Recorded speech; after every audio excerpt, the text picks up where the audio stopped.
இருந்து சிந்தனை விருந்து அளிக்க வந்த பேராசிரியர் அருள்நிதி வி பழனிசாமி அவர்களை சிகாகோ மனவளைக்கட மன்ற அறக்கட்டளை சார்பாக அன்புடன் அழைக்கின்றோம். வாழ்க வளமுடன் ஐயா. தங்களுக்கான நேரம் இந்திய நேரப்படி 7:25 மணி வரை. நன்றிகள் ஐயா. வாழ்க வளமுடன். வாழ்க வையகம், வாழ்க வையகம், வாழ்க வளமுடன். குரு வாழ்க, குருவே துணை. சிந்தனையை, உடல் நலத்தை சீர் அமைத்து உய்வித்த குருவே வாழ்க, வாழ்க வளமுடன். சான்ற பெருமக்களே, மாக்கோளம் கவியிலே இன்றைய தினம் 4வது கவி கடவுளும் உலகம் என்ற தலைப்பிலே சிந்திக்க இருக்கின்றோம். ஆழ்கடல் போல் மெய்ப்பொருளாம், அலைகள் போல் உருவனைத்தும், ஊழி நிற்பதும் உருவெடுத்து மாறுவதும். ஆழ்கடல் போல் மெய்ப்பொருள். நாம் பார்க்கின்ற இந்த நில உலகம், இதனுடைய அளவு என்ன என்றாகின்ற போது 170% நீர்ப்பரப்பு தான், 30% தான் மண் பரப்பாக இருக்கிறது. அதுபோல மிக பெரியது எது என்று ஆகின்ற போது அத அனைத்திற்கும் மிக பெரிதான ஒன்று இந்த பிரபஞ்சம். அதற்கு மூலப்பொருளாக இருப்பதுதான் இறைநிலை. ஆழ்கடல் போல் மெய்ப்பொருள். மெய் என்றால் என்றைக்கும் நீடித்து நிலைத்து இருக்கக்கூடியது. பொய் பொருள் என்றால் அனைத்தும் ஒரு காலகட்டத்தில் உண்மை போல் தோன்றி பிறிதொரு காலகட்டத்தில் இல்லாமல் போய்விடுவது பொய்ப்பொருள். அதை அலைகள் போல் உரு அனைத்தும் என்கிறார். இப்போ கடலிலே அலைகள் தோன்றுகின்றன. ஒரு முறை தோன்றிய அலை மறுமுறை தோன்றுவதில்லை. அதை ஓஷோ சொல்லுவாரு, history repeats, nature never repeats அப்படிம்பார். மனித சரித்திரம் திரும்ப திரும்ப நிகழலாம், ஆனால் இயற்கையின் சரித்திரத்துல ஒன்று மீண்டும் வருவது இல்லை. அது போல ஒவ்வொரு அலையும் ஒரு முறைதான் பிறந்து அழிகிறதே தவிர அதே அலை மீண்டும் பிறப்பது இல்லை. என்றாலும் தொடர்ந்து அலை இயக்கம் ஓயாமல் நிகழ்ந்து கொண்டிருக்கிறது. சரி, இப்ப அலை ஏன் வருகிறது என்ற கேள்வி கேட்டார். இந்த கேள்விக்குரிய பதில்னா பிறப்பு ஏன் வருகிறது என்பதற்கும் அமையும். இப்போ ஏன் உயிர்கள் அல்லது மனித குழந்தைகள் பிறக்கின்றன என்றால், திருமணமாச்சு குழந்தை பிறக்குது தம்பதிகளுக்குன்னு சொல்லுவார்கள். சரி, இந்த தம்பதிக்கு 1 வருஷத்துல குழந்தை பிறந்தது, அந்த தம்பதிக்கு 5 வருஷங்கள்ல ஒரு குழந்தை பிறந்தது, அந்த தம்பதிக்கு ஒரு குழந்தை பிறப்பதற்கு 10 வருடங்கள் ஆனது, இந்த தம்பதிக்கு குழந்தைகளே இல்லை கடைசி வரைக்கும். அப்போ தம்பதிக்கு குழந்தை பிறக்கும் என்றால் இவங்களுக்கு ஏன் பிறக்கல? இப்படி இந்த பிறப்பின் சூட்சம் என்ன என்பது ஆய்ந்து பார்த்தால்தான் தெரியும். அது போலதான் கடலிலே அலைகள் ஏன் தோன்றுகின்றன என்றால் நீருக்குள் இருக்கின்ற வேகம் என்று சொல்வார்கள். இந்த பூமி சூரியனுடைய குடும்பத்துல இதற்கென்று ஒரு வட்டப்பாதை.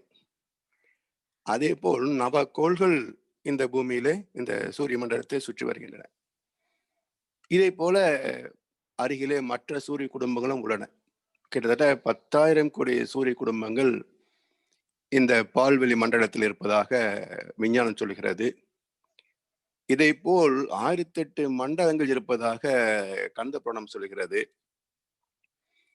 அப்போ இந்த இயக்கத்தில் எல்லாமே ஒன்று இன்னொன்றோடு சார்ந்து இருக்கும். Class, reflection, refraction, penetration, interaction வகையில் ஐவகை அலை இயக்கங்கள் இந்த பிரபஞ்சம் முழுவதும் நிகழ்ந்து கொண்டேதான் இருக்கும். அதனால் இந்த சூரிய குடும்பத்தில் தோன்றுகின்ற காற்றழுத்த வேறுபாடுகளால் பூமி அழுத்தப்படுகின்ற போது பூமி சுழல்கின்ற வேகத்தில் அழுத்துகின்ற காற்று நீர் பகுதியை தான் அதிகமாக அழுத்தும். அது மட்டும் இல்ல, பிதுங்கக்கூடியது நீர் தானே, மண் பிதுங்காது. அப்ப அந்த அழுத்துகின்ற காற்றின் தன்மைக்கு ஏற்ப பிதுங்குகின்ற நீர் நிலப்பரப்பை நோக்கி வீசப்படுவதே புயல். சாதாரண நாட்களிலே அந்த அழுத்தம் குறைவாக இருக்கின்ற போது அது அப்படியே மிதந்து கொண்டே வந்து கடல் கரைக்கு வருகின்ற போது அந்த கரையில மோதி உயரும். அப்படி உயர்கின்ற அலை தணிந்து திரும்பி மீண்டும் கடலுக்குள் போகின்ற போது அடுத்த அலை வந்து கொண்டிருக்கும். இந்த திரும்பி போகின்ற அலை மீது வருகின்ற அலை மோதி அது மீண்டும் எழுச்சி பெற்று அடுத்த அலையாக வரும். அப்போ ஒரு அலை தோன்றியதற்கு காற்று காரணம் என்றாலும் அடுத்த அலை தோன்றுவதற்கு காற்றும் ஏற்கனவே வந்த அலை திரும்பி போவதும் காரணமாகும். ரெண்டும் சேர்ந்து அடுத்த அலை உயரமாக வரும். அது போல நம் பிறப்பு என்பது பிரபஞ்ச வரலாறு காரணமாக இருந்தாலும் மீண்டும் மீண்டும் பிறந்து இறக்கின்ற சந்ததியின் பரம்பரையும் காரணமாகும். அப்படி ஆழ் கடல் போல் மெய்ப்பொருள்.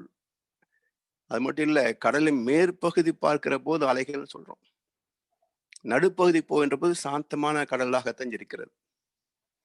கடலின் ஆழ் பகுதிக்குள் போகின்ற போது மேற்பகுதியில் பார்க்க முடியாத பல இயக்கங்களை ஆழ்கடலிலே பார்க்கலாம். 35,000 அடி ஆழத்தில் ஒரு வகை மீன் வாழ்ந்து கொண்டிருக்கிறது. எத்தனை அழுத்தம் இருக்கும் பாருங்க. 35,000 அடிக்கு கீழே நீர் அழுத்தம் எவ்வளவு இருக்கும். அந்த அழுத்தத்தை தாங்கி உயிர் வாழக்கூடிய ஒரு மீன் இருக்கிறது அந்த இடத்துல. இன்னும் அதுக்கு கீழே எவ்வளவு இருக்குமோ இன்னும் விஞ்ஞானம் கண்டுபிடிக்கவே இல்லை. இப்படி நாம் மேற்பரப்பில் வெறும் நீராக பார்த்தாலும் அதற்குள் ஒரு உலகமே இருக்கிறது. எப்படி மண் மீது நாம் ஒரு ஜீவன உலகத்தை பார்க்கிறோமோ அதே போல் நீருக்குள்ளும் ஒரு உலகம் இருக்கிறது. அதனால இந்த ஒட்டுமொத்த பூமியையே மகாகவி பாரதியார் சொல்லுவார், சக்திகள் யாவும் அதுவே, பல் சலனம் பிறத்தல் இறத்தலும் அதுவே, நித்தியமாம் இவ்வுலகில் கடல் நீரில் சிறு துளி போலும் இப்பூமி என்று சொல்லுவார். அதாவது உலகம் என்ற வார்த்தைக்கு பொதுவாக நாம் பூமியை கணக்கில் கொண்டாலும் சில இடங்களிலே அதனுடைய பொருளை வைத்து பிரபஞ்சத்திற்கும் உலகம் என்ற வார்த்தை பொருந்தும். இங்கே பாருங்க, பாரதியார் சொல்றாரு, சக்திகள் யாவும் அதுவே. நாம் பார்க்கின்ற மின் சக்தி, சூரிய சக்தி, காற்று சக்தி, இப்படி எல்லாம் பல சக்திகள் நாம் பார்க்கின்றோமே, அவை அனைத்தும் ஒரே பரம்பொருள். சக்திகள் யாவும் அதுவே, பல் சலனம் பிறத்தல் இறத்தலும் அதுவே. 5 வகையான சலனங்கள், அதனுடைய மல்டிபிளிகேஷன், சேர்க்கையாக பல்வகையான தோற்றங்கள், இயக்கங்கள், நுண்ணுயிர் முதல் கொண்டு மனிதன் வரைக்கும் ஜீவனங்கள். பல் சலனம் பிறத்தல் இறத்தலும் அதுவே, நித்தியமாம் இவ்வுலகில். சாமி சொல்றாங்க, ஊழூழி நிற்பதும் உருவெடுத்து மாறுவதும். ஊழூழி என்றால் மிக நீண்ட காலத்துக்கு பிறகு தோன்றுகின்ற அழிவு.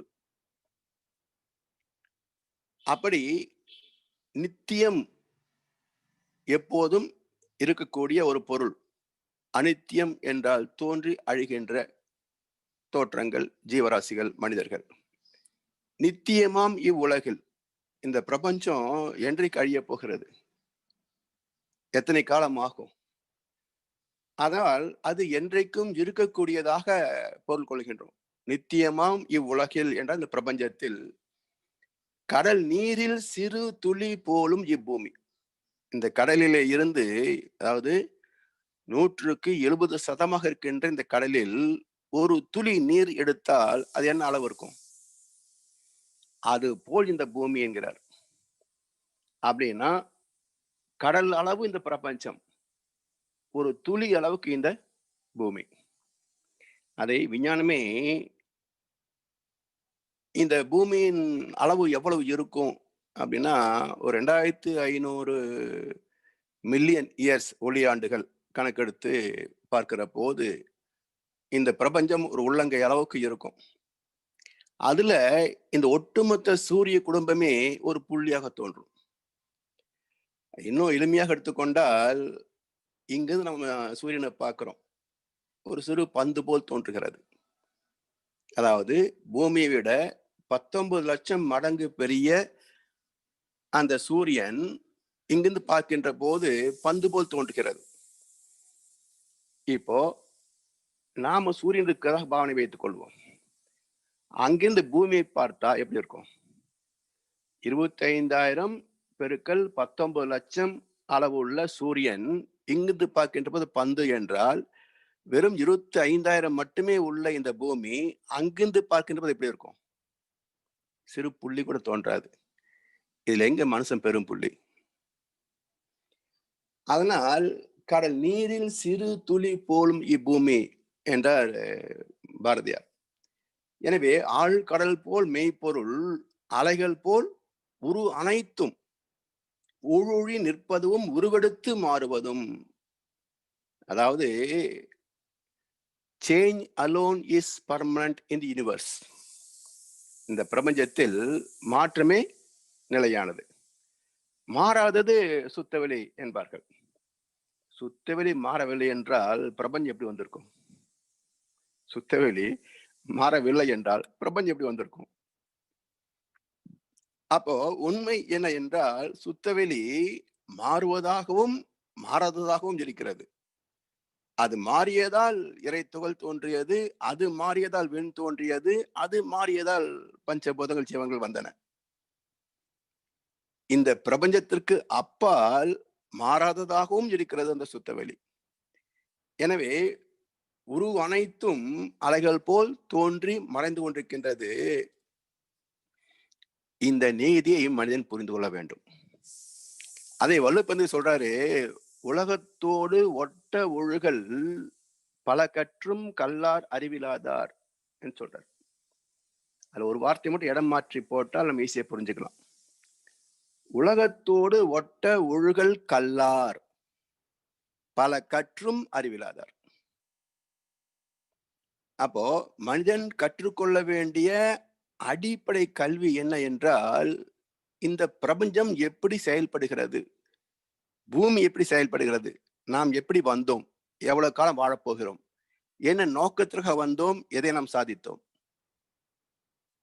என்று அந்த வரலாற்றின் உண்மைகளை திருப்பி பார்க்கின்ற போதுதான் இந்த வாழ்க்கையின் நோக்கம் தெரியும். அதாவது வாழ்க்கை வாழ்வதற்கே என்கின்றன வளர்ந்த நாடுகள், வாழ்க்கை சொத்து சேர்ப்பதற்கே என்கிறது இந்தியா. எவ்வளவு சேர்த்த, எவ்வளவு சேர்த்த, எவ்வளவு சேர்த்த, எங்க அப்பா எவ்வளவு சேர்த்தார், நான் எவ்வளவு சேர்த்தேன், இந்த வருஷம் எவ்வளவு வந்துச்சு, இந்த வருஷம் எவ்வளவு வந்துச்சு. இப்படி சொத்து சேர்ப்பதே வாழ்க்கை என்றால் வாழ்வது எப்போது? எனவே வாழ்க்கையின் நோக்கம் இது மட்டும் அல்ல என்பதற்கு என்ன தெரிஞ்சுக்கணும்? உலகத்தோடு ஒட்ட ஒழுகல் கல்லார் என்றால் எப்படி மக்கள் வாழ்கிறார்களோ அது போல நான் வாழ்ந்துடணும் என்பது கருத்து அல்ல.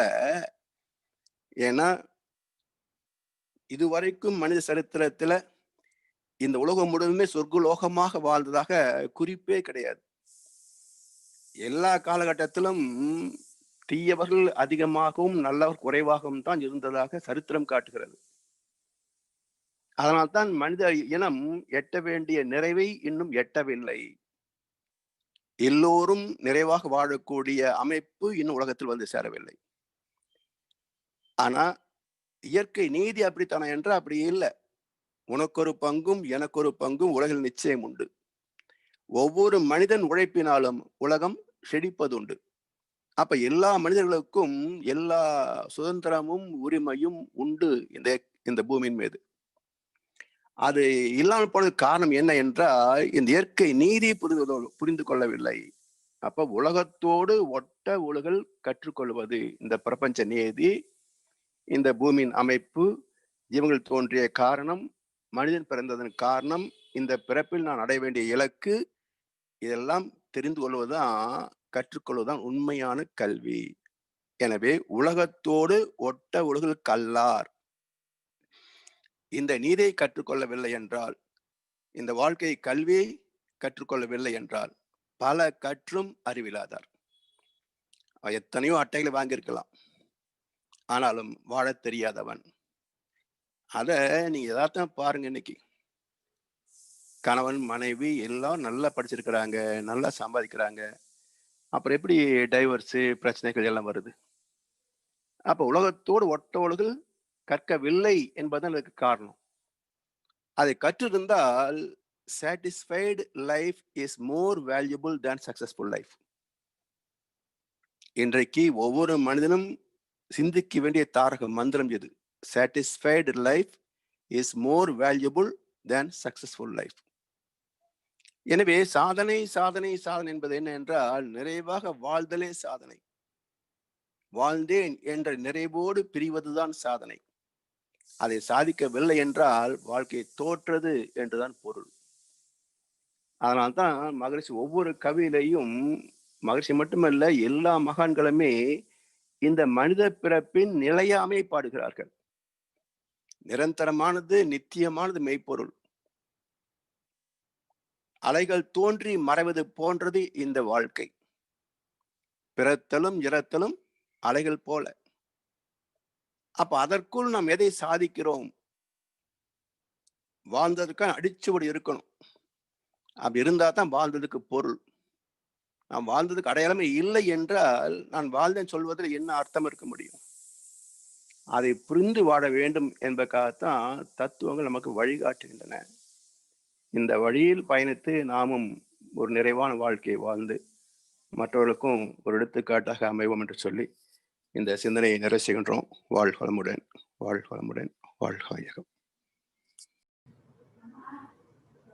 Now we said today we'll be discussing about what is concentration and samadhi state of meditation. Now before getting into that, we must understand there are 3 levels of consciousness. When the understanding and the actions of man get stagnated only at the surface level of the mind, he cannot enjoy peace and happiness even though he is provided with all the facilities of life. As our professor Arunidhi Parinichami Ayya said today in his speech, satisfaction life is more important than the successful life. So this is but natural for when the other 2 levels of consciousness do not function. There is one-sided load in the mind which results in tension. This also we discussed what is one-sided load of mind, right? In the mind. So yoga helps man to get himself relieved from this state of tension. Yoga takes the level of consciousness from the surface, that is material consciousness, then to bottom, soul consciousness, and finally to the origin, truth consciousness. And here we can just think even about, we can compare the sea waves, right? When you see the waves from the shore, we can see more. When you get in mid of the sea, we can see there's no much of the waves and other. And when you go deep into the sea, you can see the absolute silence, and which has more density also, right? The dense one. So the same way here also, it takes different levels. So in this process, the dormant cells of the brain get activated, and there is corresponding improvement in the functioning of the cells of the physical body. So harmony in the physical system and equilibrium in the mental function will develop gradually by regular practice of yoga. Okay, now let us see what is concentration. Focusing mental attention on anything continuously at will is concentration.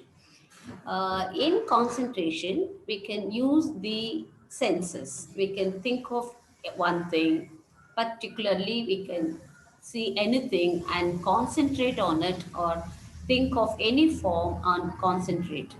So we can think of any form in our mind and concentrate on it, whether it is a material or immaterial. This is called, in spiritual parlance, that is concentration.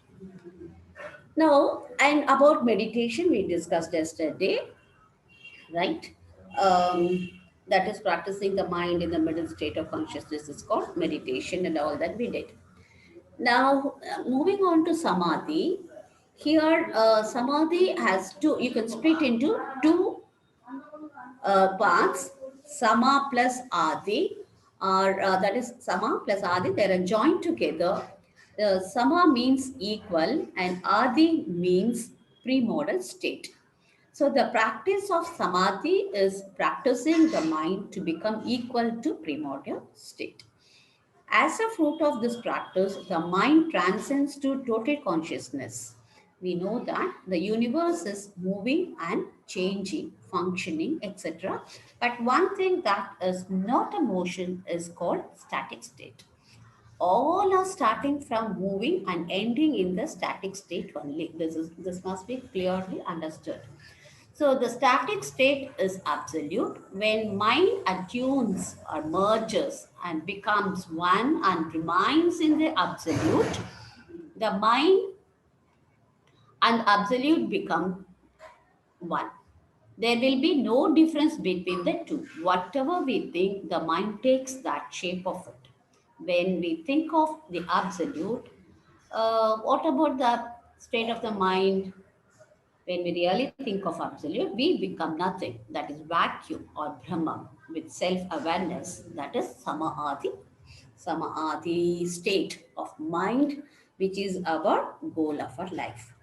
So all this will continue in tomorrow's class, that what is yoga asanas, what is mean by yoga, how that yoga word came to exist, everything in the next session. Thank you one and all for giving me this opportunity for patience hearing. Be blessed by the divine. Varika Vadamadanam. Thank you,